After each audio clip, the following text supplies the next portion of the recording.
We are in Yolo County where we are tracking food for fish. Tell me what we've been doing this morning. So today we have been sampling a bunch of different habitats, river channels, agricultural canals, and managed floodplains looking for zooplankton. It's one of the primary and most important food items for juvenile salmon. Where was the most zooplankton? The most zooplankton in the Sacramento Valley right now that we found is right here behind us in this managed floodplain in the Yolo bypass.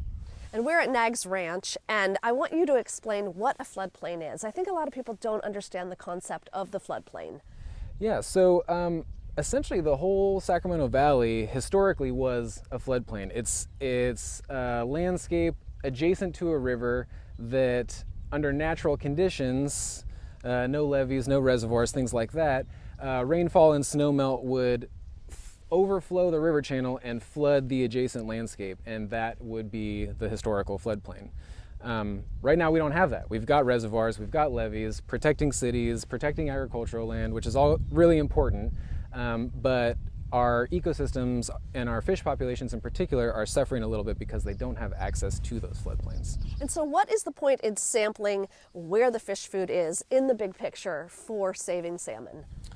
Yeah, we really need to know where that fish food is because it's not where the fish are typically. And a big part of what our conservation programs are trying to do is reconnect those areas where the food are to the fish populations. And so that means draining a floodplain such as this through a canal and putting that water back into the river and making sure that those fish have access to all the food resources that are out here, because the fish can't just swim over here and eat it.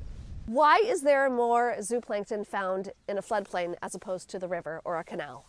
Yeah, so there are lots of different kinds of zooplankton and they kind of are all over the place, but the really good ones for fish food in this case are large and slow moving, and they don't grow well in a river habitat. The river's moving quickly and there's not a lot of organic matter in there that's breaking down that the zooplankton use as a food resource.